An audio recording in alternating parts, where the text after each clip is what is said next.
बिहार में बीपीएससी के खिलाफ चल रहे प्रोटेस्ट में प्रशांत किशोर के खिलाफ जितने भी मुद्दे आ रहे हैं वो सारा का सारा मुद्दा संकुचित हो गया है सिर्फ एक वैनिटी वैन तक। उस वैनिटी वैन के बारे में भी सारी जानकारियां आपको नहीं दिया जा रहा है कि वो वैनिटी वैन किसका है या बिहार में उस वैनिटी वैन का परमिशन है या नहीं है, किस तरह से वो चल रहा है यहाँ पे।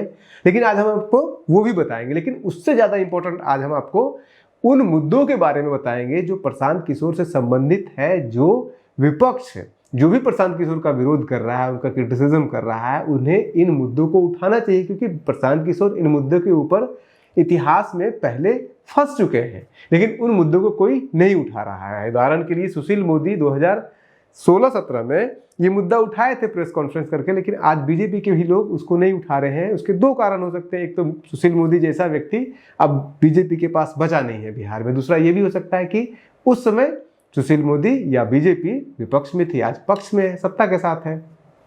इसके अलावा जो सेंट्रल एक्साइज इंटेलिजेंस डिपार्टमेंट है वो इनको नोटिस सर्व कर चुकी है 2016 में, उसके बारे में कोई चर्चा नहीं कर रहा है। इनके जो काम करने का जो पैटर्न है, कंपनियां बनाते हैं, उस कंपनी को छोड़ देते हैं, उस कंपनी में कोई स्टेक होल्डर नहीं रहते हैं, यानी कि आप फॉल्स कंपनी के नाम पे आपका अपना क्या इनकम है, क्या सोर्स ऑफ इनकम है, ये नहीं बताते। ये कहते हैं कि 100 करोड़ हम लेते हैं फीस, लेकिन 100 करोड़ किसके नाम पे लेते हैं? ये किसी फॉल्स कंपनी, और ऐसी कंपनी का नाम भी है सिटीजन अलायंस प्राइवेट लिमिटेड, जो गुड़गांव में है। 1 महीने पहले कंपनी बनती है, 1 महीने के बाद उसको 100 करोड़ का डील मिल जाता है, ठेका मिल जाता है।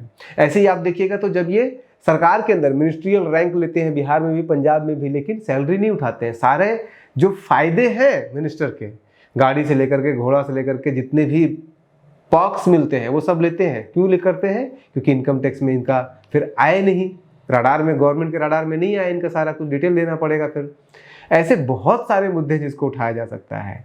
अब आप ही बताइए कि जब प्रशांत किशोर ये कह रहे हैं कि मेरा जो फीस है वो 100 करोड़ रुपए है और खुलेआम कह रहे हैं, तो कोई इनसे क्यों नहीं पूछता है कि आप जब 100 करोड़ रुपया फीस ले रहे हैं एक कैंपेन का, तो आप कितना इनकम टैक्स दे रहे हैं सब भारत सरकार को, बिहार सरकार को, या फिर कोई भी सरकार अथॉरिटी है, और आपका सोर्स ऑफ इनकम क्या है, कहाँ इनका पैन, और ये सब विपक्ष जो है वो कोई इन मुद्दों पे तो कोई बात ही नहीं कर रहा है। लेकिन आज न्यूज़ सेंटर पर हम इन सबको समेटने का प्रयास करेंगे। शुरुआत करते हैं वहीं से कि जब 2016 में इनका जो कंपनी है, 2012 से लेकर के 2014 तक, जब ये गुजरात में कैंपेन करते हैं, फिर 2014 का कैंपेन करते हैं, तब उस समय इनके पास एक कंपनी था जिसका नाम था सिटीजन अलायंस फॉर गवर्नेंस।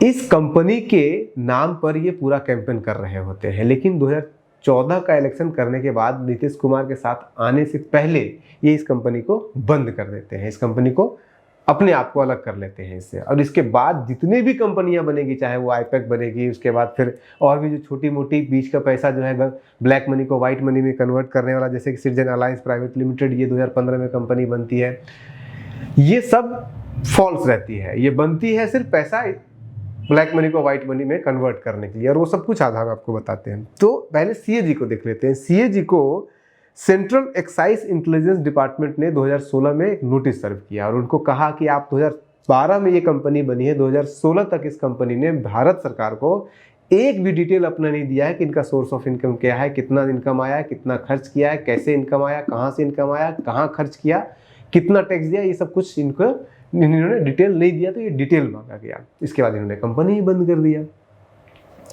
इसके बाद फिर इसी दौरान ये 2015 में, फरवरी 2015 में ये एक और कंपनी बनाते हैं।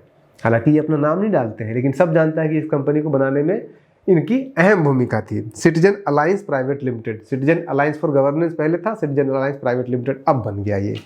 17 फरवरी 2015 को ये कंपनी बनती है, और ये कंपनी बनने से पहले ये नीतीश कुमार के पाले में आ चुके होते हैं। 2015 में ये कंपनी बनती है, 2015 में कंपनी फरवरी में बनता है, 17 फरवरी को बनता है, और 2 महीने के भीतर इस कंपनी को बिहार सरकार की तरफ से, बिहार सरकार के आईपीआरडी डिपार्टमेंट से इसको लगभग 90 करोड़ का ठेका मिलता है।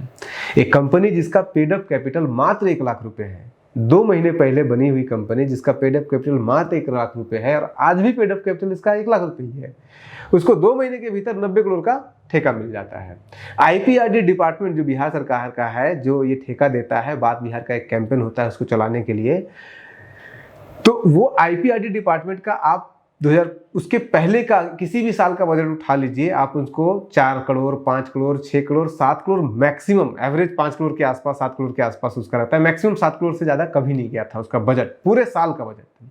और वही आईपीआरडी डिपार्टमेंट 2014-15 में 90 करोड़ का बजट देता है और उस 90 करोड़ के बजट में 88 करोड़ प्रचार प्रसार के लिए करता है और वो 88 करोड़ जाता है इस कंपनी को, प्रशांत किशोर करवाते हैं।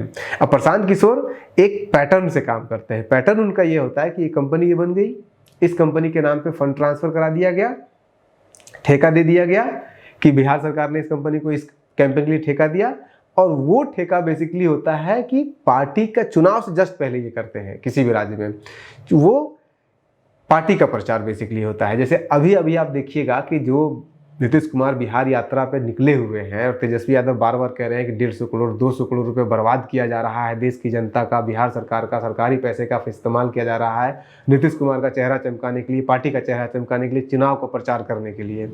ये पैटर्न स्टार्ट होता है वही 2015 फरवरी से, जब प्रशांत किशोर आता है, और यही पैटर्न वो दे के जाते हैं और हर बार ऐसे करते हैं नीतीश कुमार कि उसके नाम पर, सरकार के कामकाज के विस्तार के नाम पे, उसके कामकाज के प्रचार के नाम पर पार्टी का काम होता है कैंपेन ईयर के दौरान। सबसे ज़्यादा बजट कैंपेन ईयर है। अभी आईपीआरडी का जो ये कैंपेन चल रहा है 200 करोड़ का कैंपेन लगभग है, ये बाकी साल में जाकर के देखिए कितने करोड़ का होता है पूरा बजट पूरे आईपीआरडी का। वैसे ही यहाँ पे भी है। अब ये सिटीजन अलायंस प्राइवेट लिमिटेड जो है, इसको पैसा दिया जाता है तो बहुत सारे चीज़ें घेरे में आती है। एक तो पेड अप कैपिटल 1 लाख होने के बावजूद इतना बड़ा ठेका कैसे मिल जाता है, 2 महीने पहले कंपनी मिलती है, 2 महीने के बाद कैसे इसको मिल जाता है। पटना हाई कोर्ट में ये केस जाता है, लेकिन पटना हाई कोर्ट इस पर सुनने से इनकार कर देती है। तब ये केस इलेक्शन कमीशन में जाता है और इलेक्शन कमीशन फाइनली इसको जाकर के स्टे लगाता है। लेकिन जब तक ये स्टे इलेक्शन कमीशन लगाती तब तक काम हो चुका होता है, कैंपेन अपने आखिरी स्टेज में होता है। और कैंपेन में होता क्या है, बहुत सारी गाड़ियाँ निकलती हैं पटना से और जिले के अलग अलग क्षेत्र में, अलग अलग गाँव में जाती है। उस पर वैन लगा हुआ होता है, उस पर स्क्रीन लगा हुआ होता है, सरकार की योजनाओं का प्रचार प्रसार होता है। उसके बाद फिर उन्होंने एक कैंपेन चलाया था ब्रेकफास्ट विद सीएम, जैसे बिहार के अंदर। तो उसमें क्या होता था, जर्नलिस्ट लोगों से बातचीत करने के लिए सीएम बातचीत करेंगे तो उसके नाम पे खर्चा होता था। उसके बाद फिर एक जिज्ञासा नाम से कैंपेन चला था, जिसमें कि जो पढ़े लिखे बुद्धिजीवी वर्ग है उनके साथ कैंपेन किया जाएगा। और ये आप प्रशांत किशोर के काम करने का तरीका अगर आप देखिएगा तो हर राज्य में ये ऐसे ही करते हैं। बिहार में चाय पे चर्चा करते हैं नरेंद्र मोदी के लिए, ब्रेकफास्ट विद सीएम कर देते हैं आकर के पटना में।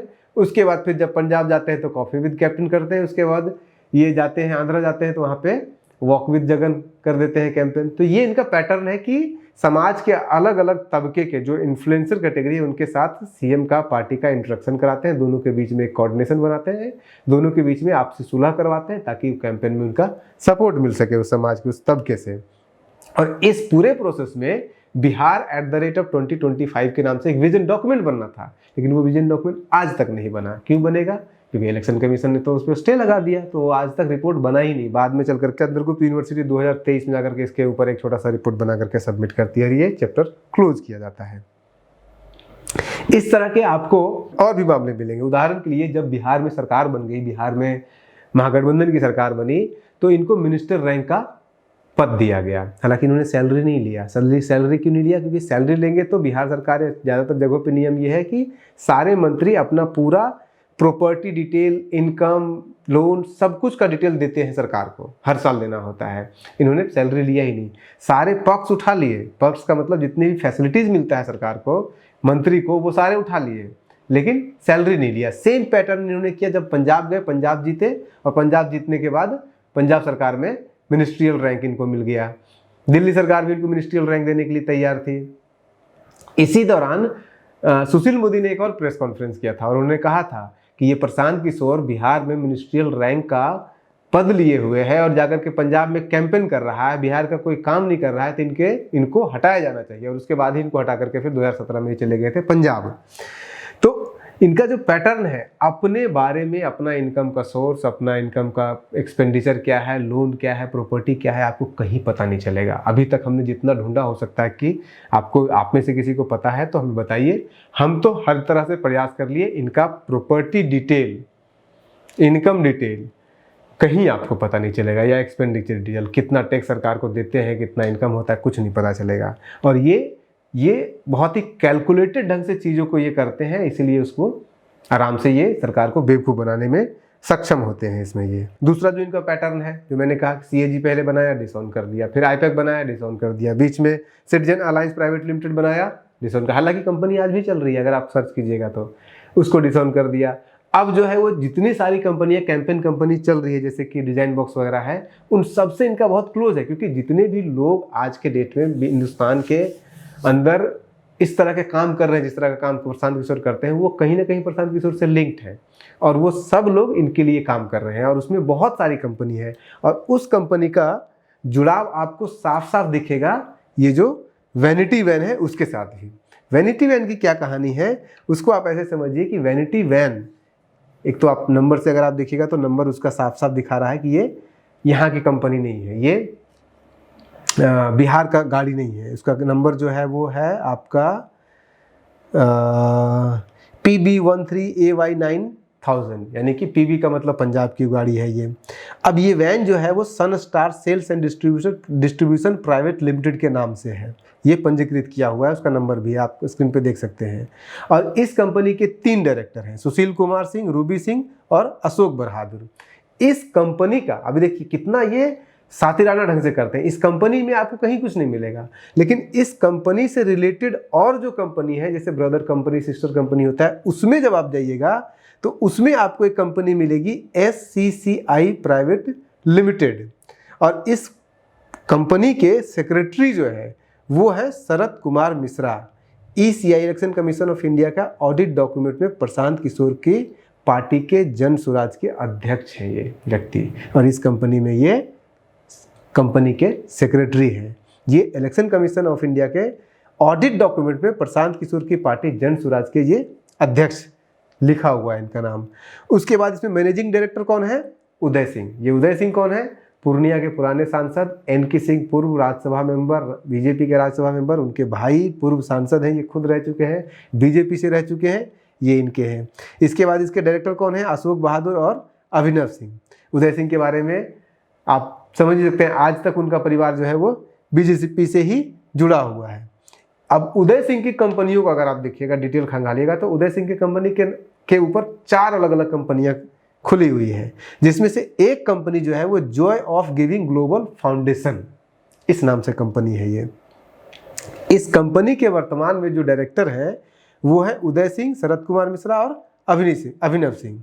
अब जॉय ऑफ गिविंग और जन स्वराज के बीच में क्या रिलेशनशिप है, देखिए डायरेक्ट रिलेशनशिप नहीं रखते हैं ये, रिलेशनशिप के बाद 3rd ग्रेड 4th लेयर पे जाकर के रिलेशनशिप स्टैब्लिश करते हैं। जॉय ऑफ गिविंग का इनके साथ क्या रिलेशनशिप है, इसको ऐसे आप समझिए कि वर्तमान में जो बिहार के जन स्वराज है, सभी संसाधनों और जितना भी मैन पावर फंड हो रहा है, जिससे जन स्वराज बिहार में काम कर रही है, तो जितने इनके आज कहते भी है कि जो अभी भूख हड़ताल चल रहा था, उसमें बहुत सारे जन स्वराज के लोग वहाँ पे बैठे हुए रहते थे, उसके पेड एम्प्लॉई वहाँ पे रहते हैं, पूरा इनका संभालते हैं काम। तो वो जो पेड एम्प्लॉई है, उनको सैलरी और ये सब जो स्कॉलरशिप वगैरह जन स्वराज दे रहा है, वो सब कहाँ दे रहा है, वो सब इसी Joy of living global foundation के थ्रू जा रहा है। ऐसी ही कंपनियां बनती है, प्रशांत किशोर के डायरेक्टली नहीं बनाते हैं ये, लेकिन रिलेटेड होता है इनसे, बहुत बहुत क्लोजली रिलेटेड होता है।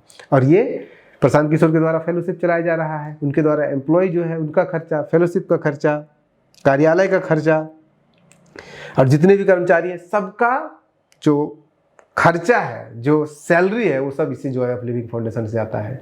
और ये रिलेटेड है उदय सिंह से, उदय सिंह रिलेटेड है एक और कंपनी से, और उस कंपनी का रिलेशन है इस वैनिटी वैन के साथ। कितना लंबा चौड़ा खेल खेला जाता है।